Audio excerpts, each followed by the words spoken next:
notizia, scosso Forza Italia, il mondo politico trevigiano, trovata morta nella sua abitazione di Casale sul Sile, Lisa Labrozzi, 39enne militante azzurra e componente del direttivo provinciale. 52enne fa eruzione in un bar a Treviso per rapinare il locale dell'incasso, la barista reagisce, viene aggredita e colpita, l'uomo denunciato dalla polizia. Adunata degli alpini da Recco su Meglia Nord-Est, quasi 1,5 milioni di telespettatori ha seguito le dirette su Antenna 3 e Rete Veneta, confermando la leadership sul territorio. Governo pronto a partire da fine estate con i progetti per ricavare in ogni regione un centro per i rimpatri degli immigrati irregolari. Dall'Anci Veneto il presidente Conte manifesta grande preoccupazione. Chiuso l'accesso notturno al laghetto Le Bandie di Spresiano dopo numerosi episodi di accessi non autorizzati con persone che facevano il bagno nelle fredde acque. A denunciare l'accaduto il patron Remo Mosole. Operazione della Guardia di Finanza di Treviso nell'ambito del contrasto alle frodi fiscali col metodo apri e chiudi. Nel mirino un emporio che vendeva casalinghi, denunciate 4 persone. Anziana invalida resta bloccata senza corrente nella sua abitazione a Treviso, provvidenziale in intervento della polizia che ripristina l'elettricità e tiene compagnia alla donna. Sabato il ritorno del Papa in Veneto con la giornata a Verona dedicata a pace e giustizia, un evento che Antenna 3 seguirà in diretta per tutto il giorno. Dalle 7 del mattino sarà un incontro di gioia, le parole del Vescovo di Verona. Buonasera, ben ritrovati dalla redazione di Treviso. Dunque questi i titoli di oggi, ma in primo piano il sondaggio che vogliamo proporvi noi questa sera. Ritorna da più parti la proposta di ripristinare la leva obbligatoria. L'idea è stata rilanciata ieri dal vice premier Salvini, che parla di una naia di 6 mesi per ragazze e ragazzi, una sorta di servizio universale per la comunità. Una proposta di legge già pronta, frena il ministro Crosetto, serve esercito di professionisti. Visti i venti di guerra, il dibattito è aperto. Dunque noi vi chiediamo, lo vedete, naia di 6 mesi per ragazze e ragazzi, è giusto? Se volete rispondere sì in verde 0422 1626 691, se invece volete rispondere di no in rosso 0422 1626 690. L'esito di questo sondaggio nel corso della nostra trasmissione in prima serata Ring. E dunque la cronaca in primo piano, una tragica notizia, scosso Forza Italia, il mondo politico trevigiano, morta a 39 anni Lisa Labrozzi, militante azzurra e componente del coordinamento provinciale. La notizia arriva attraverso le poche righe con le quali Forza Italia annuncia l'annullamento di tutti gli eventi elettorali delle prossime ore nel Trevigiano a causa di un grave lutto che ha colpito il coordinamento provinciale. La giovane manager Lisa Labrozzi, 39 anni, originaria di Preganziol, è stata trovata senza vita nella sua abitazione di Casale sul Sile. Avrebbe compiuto 40 anni venerdì, stava organizzando la sua festa di compleanno. Lisa era una delle anime del partito, la coordinatrice delle attività degli azzurri, e la sua scomparsa improvvisa ha sconvolto e addolorato familiari, amici e i compagni di tanti anni di militanza politica. È con grande tristezza che condividiamo il dolore per la perdita di Lisa. La sua luce e la sua gentilezza hanno arricchito le nostre vite in modi che non potremo mai dimenticare. In questo momento difficile siamo vicini ai suoi genitori e alla sua famiglia, offrendo il nostro sostegno. Lisa vivrà per sempre nei nostri cuori, illuminando il cammino con la sua memoria. Le superiori al liceo Berto di Mogliano, l'Università Udine, la laurea in ingegneria gestionale. Lisa era manager alla GDE di Bologna e membro dal 2016 del Consiglio di amministrazione di Contarina. Sempre pronta, sempre disponibile, aveva dato il suo grande aiuto in fase di chiusura delle liste per le comunali di giugno.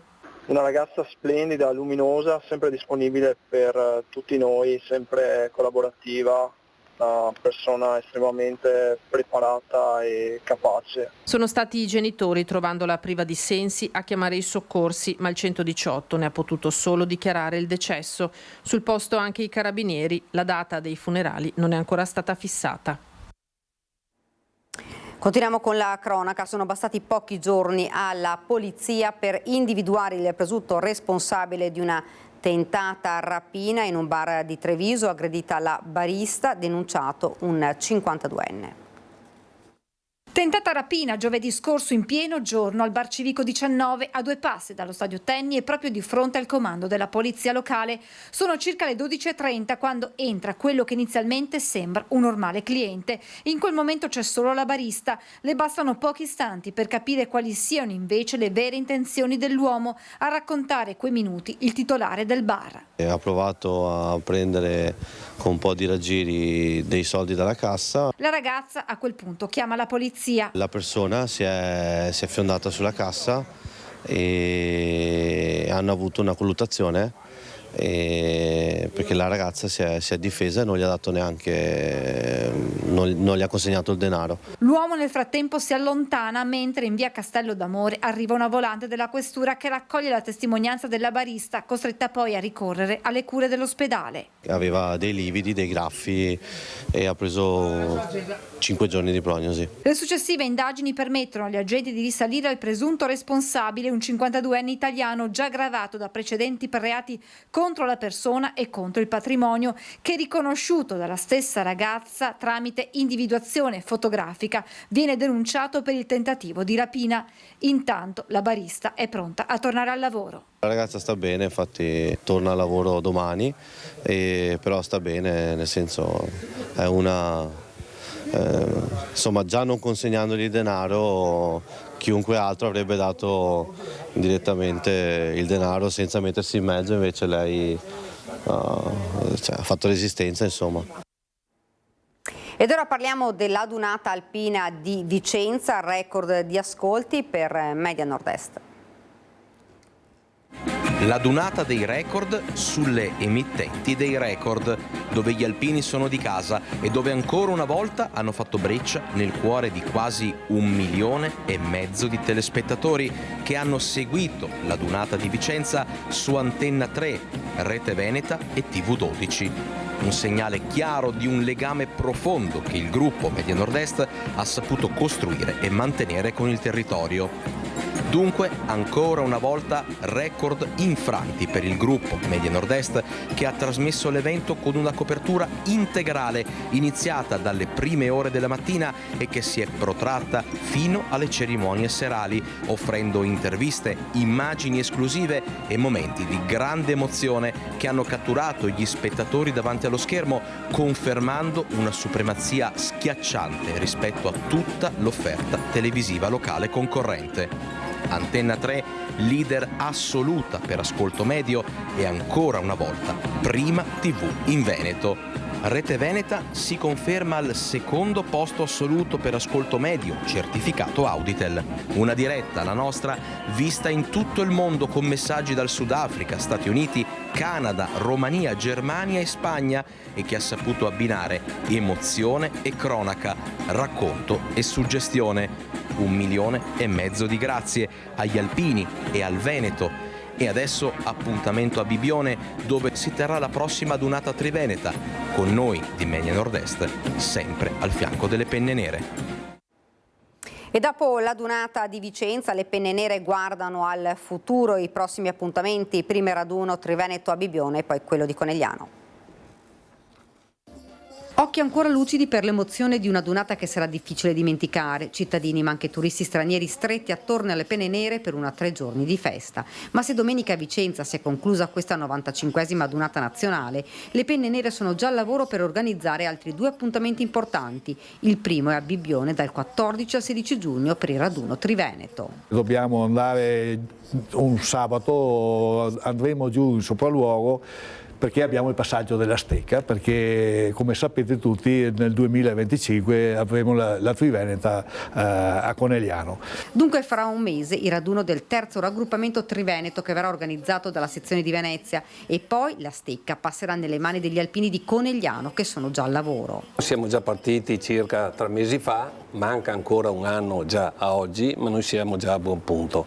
Diciamo che l'80% più o meno degli eventi e dell'organizzazione soprattutto dell'ultima settimana a Conegliano, il clou delle manifestazioni, è già messo su carta bianca, è già a posto. A Conegliano sono stati organizzati 2 blocchi di eventi, il centenario e il raduno. E aspettando il centenario, che sono tutti gli eventi fatti attraverso i 30 gruppi che compongono la sezione, perché in questo modo coinvolgiamo tutti i 5.000 alpini, tutti i 30 gruppi della sezione, tutti si sentiranno coinvolti e si sentono già coinvolti in quello che è il centenario e il raduno triveneto nostro sezionale. Dal 13 al 15 giugno 2025 la grande festa triveneta, mentre a Bibbione è già iniziato il conto alla rovescia. Saremo in massa anche a Bibbione, spero di, visto che siamo anche più vicini, di aumentare anche noi, perché la donata di Vicenza eravamo come sezione 600 alpini che hanno partecipato.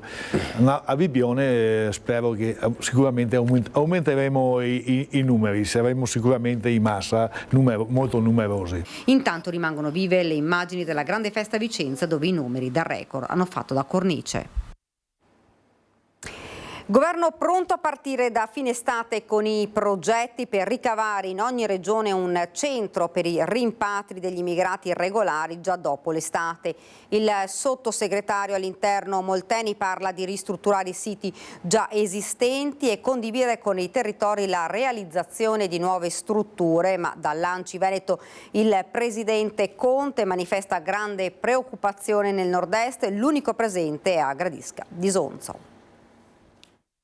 Un centro di permanenza per i rimpatri in ogni regione non solo non si frena, ma anzi si accelera. Progetti al via dopo l'estate, annuncia il sottosegretario all'interno Nicola Molteni, che per indorare la pillola assicura che nulla sarà calato dall'alto.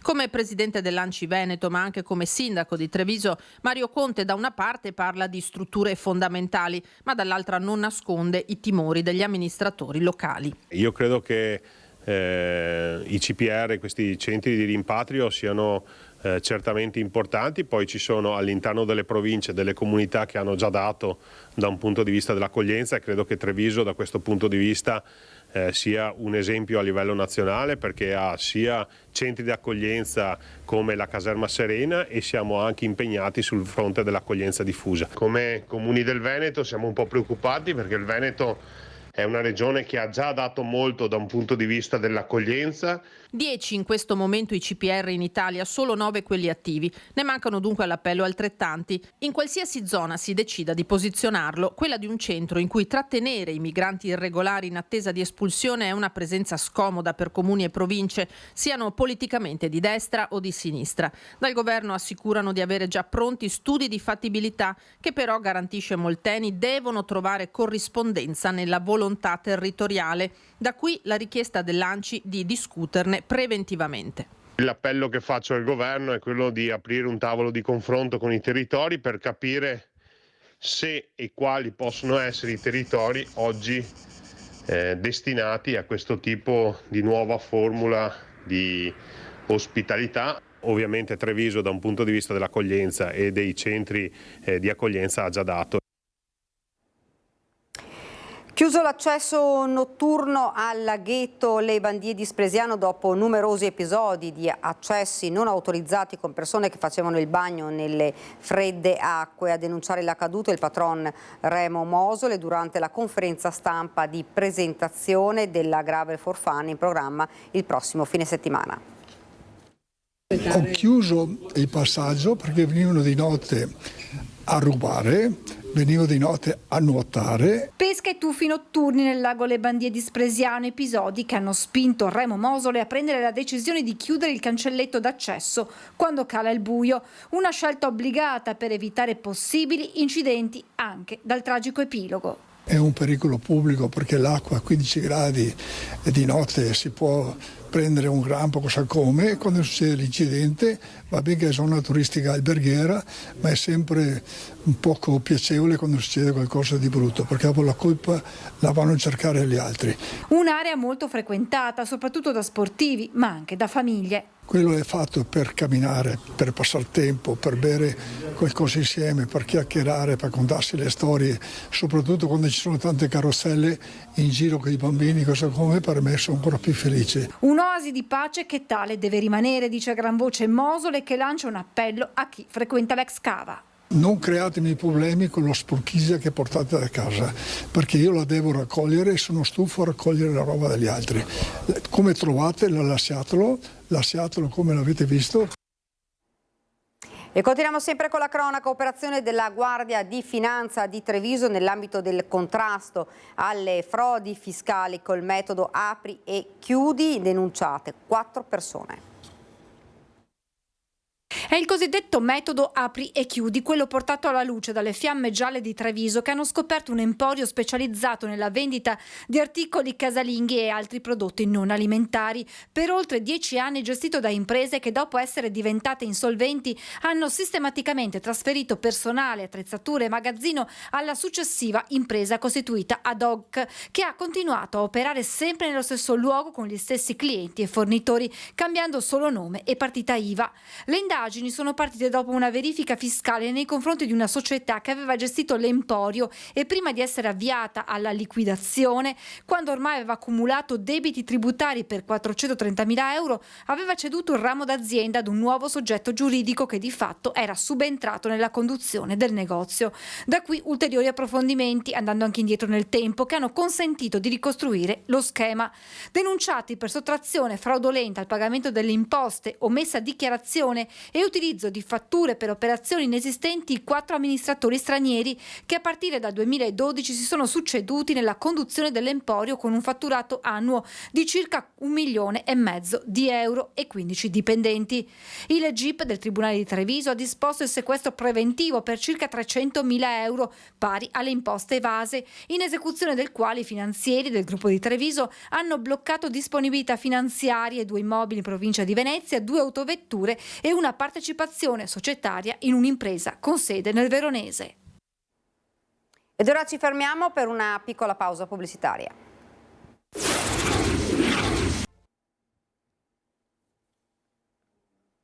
Siamo tornati in studio ieri in Veneto per l'adunata. Matteo Salvini ha archiviato il caso Zaia. Devo prendere atto che il terzo mandato lo vogliamo solo noi, ha detto, ma i leghisti veneti non si rassegnano. Noi continuiamo francamente come giunta e come diciamo Lega trevigiana ma anche veneta a sperare ancora fino alla fine, finché l'evidenza non ci condannerà al terzo mandato per il Presidente Zaia. Noi però qui dal Veneto fino all'ultimo giorno cercheremo e lotteremo per fare in modo che il Presidente possa essere riconfermato dai veneti.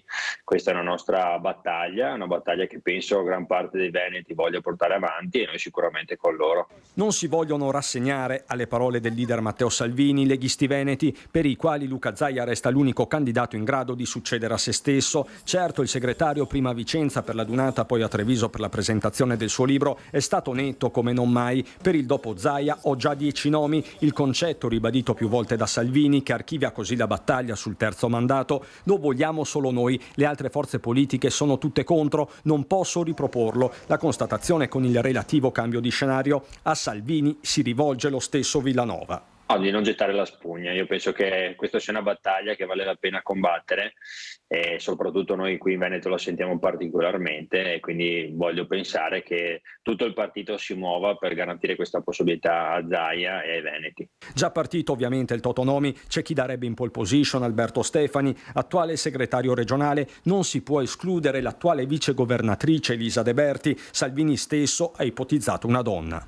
Che sia una donna può essere auspicabile, ma io non giudicherei in base al sesso, ma penso che sia importante giudicare in base alle competenze. Io credo che chi non vuole dare questo terzo mandato lo faccia solo perché ha paura di quello che è il peso politico elettorale del nostro Presidente, quindi confido che da qui al prossimo anno a Roma cambino idea, anche perché ricordiamoci che a decidere sono dei parlamentari che magari hanno 4, 5, 6 legislature alle spalle.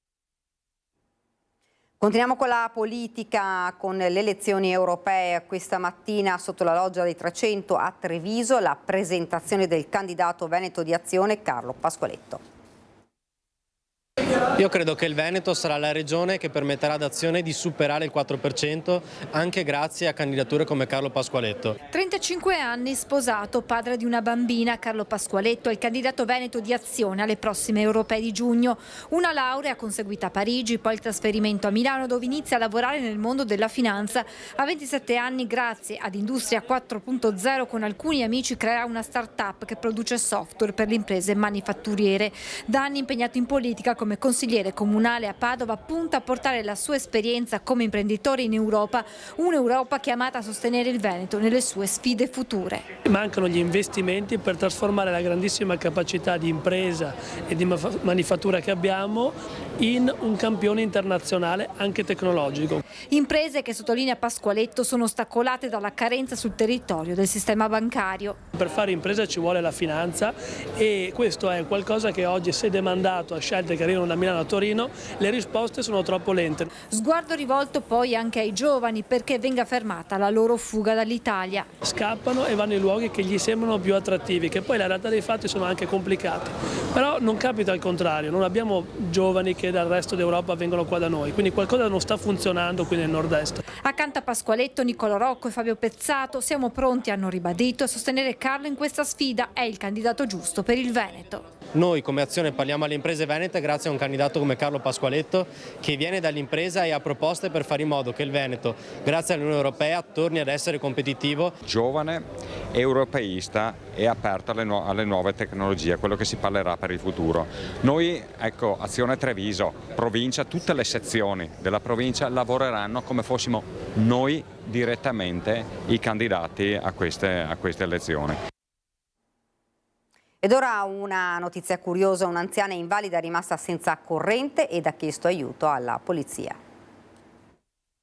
All'improvviso il contatore è andato in tilt e la donna invalida si è trovata senza corrente. Un ultraottantenne con problemi di mobilità ha quindi chiesto aiuto, ha composto il 113 e parlando con l'operatore gli ha raccontato quanto stava accadendo a casa, spiegando alla polizia che il dispositivo si trovava al piano interrato nel condominio in cui vive. Così una volante è arrivata in poco tempo per ripristinare la corrente. Poi gli agenti sono saliti a casa della donna per sincerarsi sulle condizioni di salute. Nonostante l'intervento fosse terminato, sono rimasti un po' di tempo assieme all'anziana che vive da sola per tenerle compagnia. Presentato il restauro dell'ala nord della Biblioteca Zanzotto di Treviso, l'ex GIL, intervento complessivo da quasi 7 milioni di euro, 700 giorni la durata del cantiere. È un momento storico perché andiamo a completare la riqualificazione di un immobile prestigioso. A lungo struttura utilizzata solo saltuariamente come deposito e palestra, nel 2005 parzialmente convertita in biblioteca, poi intitolata al poeta Andrea Zanzotto, l'ex GIL di Città Giardino vede finalmente avviata la sua reale trasformazione. Sono partiti i lavori di restauro della porzione nord, la presentazione nella stessa area di cantiere. È un restauro vero e proprio, noi qui abbiamo fatto già le demolizioni, andiamo a riqualificare l'intera ala nord che è suddivisa in due corpi. Nel primo, quello che vedete qui, ci sarà una struttura scatolare a 3 livelli, nei primi 2 ci saranno gli archivi e nel terzo una sala congressi di 100 posti. Nel corpo centrale, che fungerà da collegamento con l'ala sud dell'edificio, troveranno posto invece servizi per gli studenti, sale letture e uno spazio per la pausa caffè. E nell'ultimo piano ci saranno le stanze, i vani tecnici, le pompe di calore, perché tutto questo edificio sarà recuperato NZEB, quindi a consumo energetico proprio, e quindi un edificio passivo praticamente. 6.800.000 euro il costo complessivo dell'intervento, 6 milioni provengono proprio dal Piano Nazionale di Ripresa e Resilienza. Per l'amministrazione comunale si tratta di uno dei tasselli che insieme all'ex caserma Salsa, all'ex polveriera Alturazza e ai 2 studentati comporranno la città voluta dal sindaco Mario Conte e dalla sua maggioranza, a misura di giovani, dice, universitaria, proiettata in avanti grazie alla presenza ormai solida degli atenei di Padova e Venezia. Attese in Veneto per il ritorno di Papa Francesco. Sabato prossimo il pontefice arriverà a Verona per un'altra giornata storica di fede e riflessione. Antena 3 vi trasmetterà l'intera visita in diretta dalle 7 del mattino.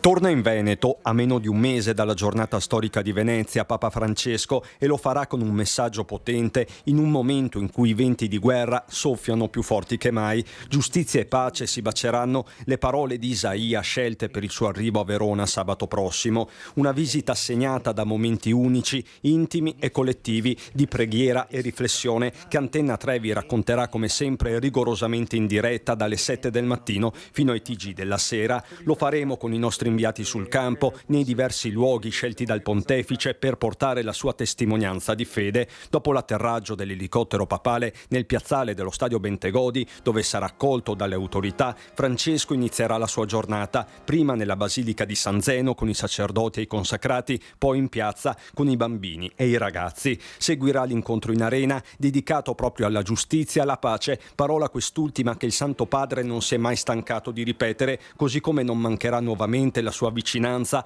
alla popolazione carceraria. Dopo aver incontrato il 28 aprile scorso le detenute della Giudecca, sarà la volta dei detenuti di Montorio, con i quali si tratterrà a pranzo. Il finale nel pomeriggio allo stadio Bentegodi con la Santa Messa concelebrata accanto al vescovo di Verona Domenico Pompili. Un sabato eccezionale per Verona e per l'intero Nord-Est, che siamo pronti a raccontarvi minuto per minuto dalle 7 del mattino, come sempre su Antenna 3, la TV dei grandi eventi.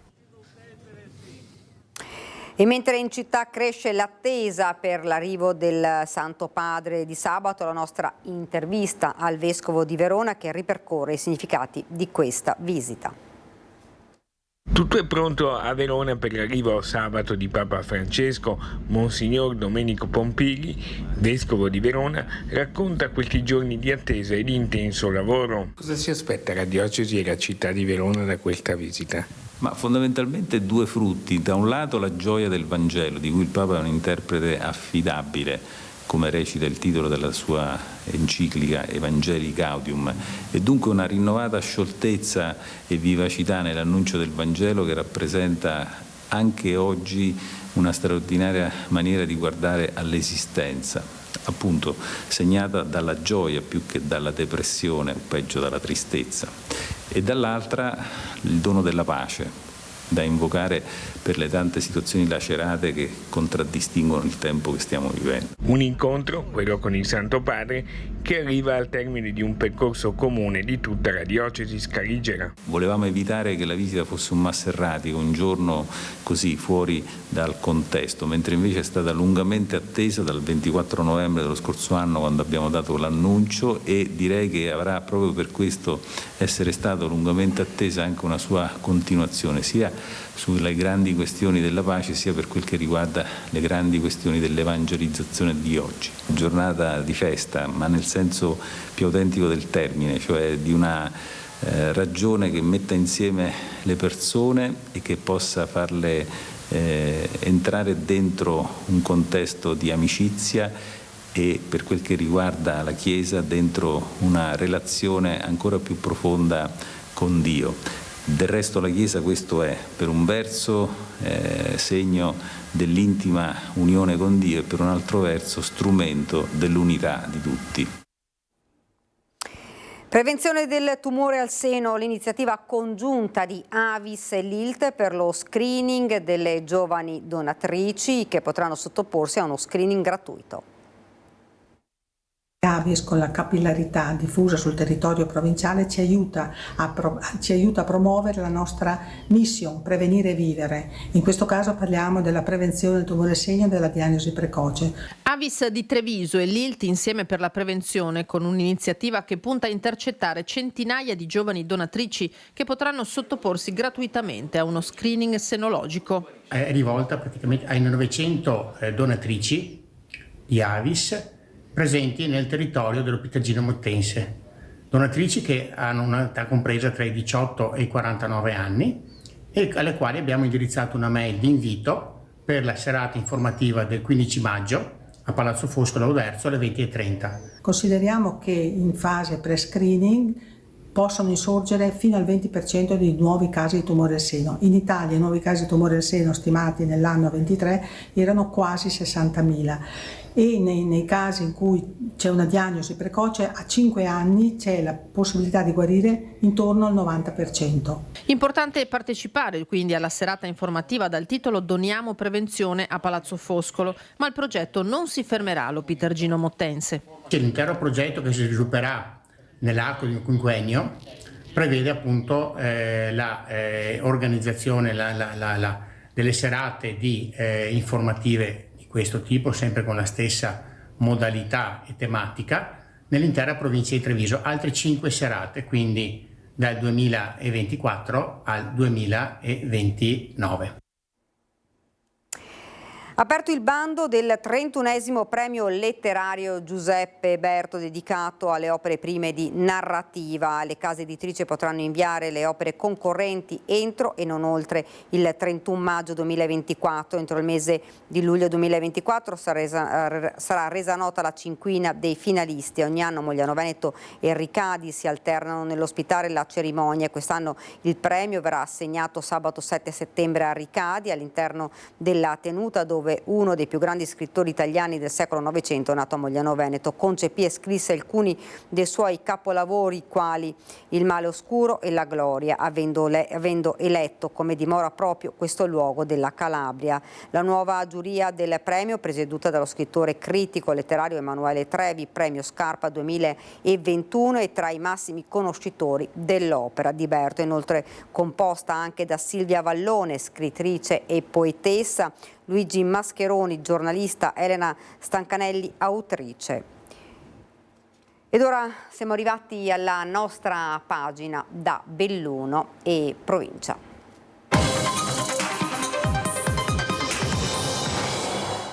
In apertura la cronaca, truffa sui bonus facciate. Le Fiamme Gialle di Venezia hanno sequestrato un immobile anche nella provincia di Belluno, a Comelico Superiore, riconducibile alla società nel mirino dei finanzieri del nucleo economico finanziario, finita al centro di un'inchiesta sulle agevolazioni ottenute tramite documenti che attestavano l'esecuzione di lavori nei fatti mai realizzati, in alcuni casi avviati ma non completati. La società in questione del veneziano opera nel campo dell'edilizia. Il suo rappresentante legale e il responsabile commerciale sono indagati per aver ottenuto fatture false, illeciti profitti mediante la creazione, la cessione, l'indebita compensazione di crediti fiscali ritenuti inesistenti. La Procura di Venezia ha emesso un decreto di sequestro preventivo d'urgenza dell'importo che sfiora i 9 milioni di euro. Ed ora parliamo della politica. Elezioni per il turno dei prossimi 8 e 9 giugno. Saranno poco più di 200.000 gli elettori bellunesi chiamati alle urne e per circa la metà di questi l'appuntamento sarà duplice. Al rinnovo ci sono anche 31 comuni della provincia.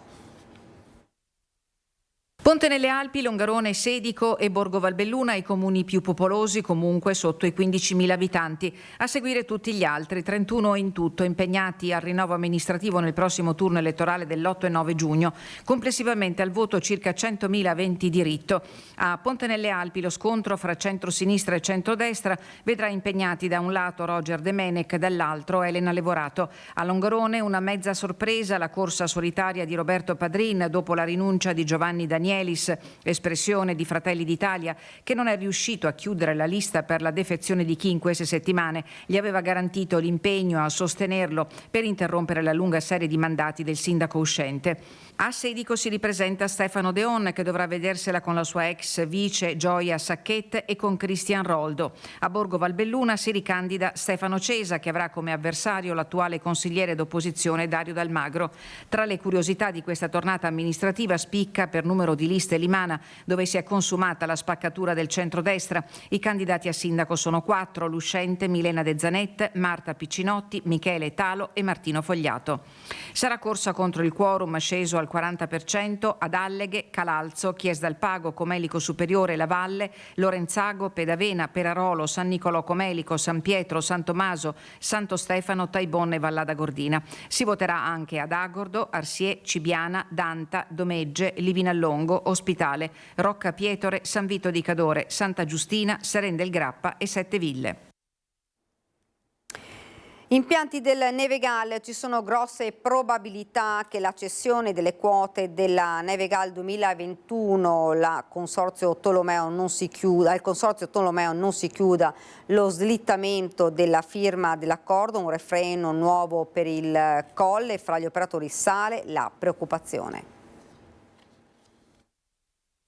Il progetto di acquisizione della società Nevegal 2021 e il piano di sviluppo del comprensorio sciistico sono stati protocollati a Palazzo Rosso il 7 marzo scorso. 2 pagine e mezza datate 29 febbraio allegate alla corposa comunicazione della società di non concedere al Comune la proroga per l'opzione di acquisto degli impianti oltre la data del 31 marzo 2024. Doppia firma in calce, quella dei legali rappresentanti di Nevegal 2021 e del Consorzio Tolomeo, intenzionato a procedere alla formalizzazione di un'offerta di acquisto delle quote per subentrare nella proprietà e nella gestione degli impianti del Colle, a condizione che Nevegal 2021 sia svincolata dalla gara e che vengano attivate in sinergia con l'ente pubblico tutte le iniziative per ottenere finanziamenti pubblici, per potenziare la capacità di accumulo di acqua per la realizzazione di un nuovo impianto di innevamento programmato.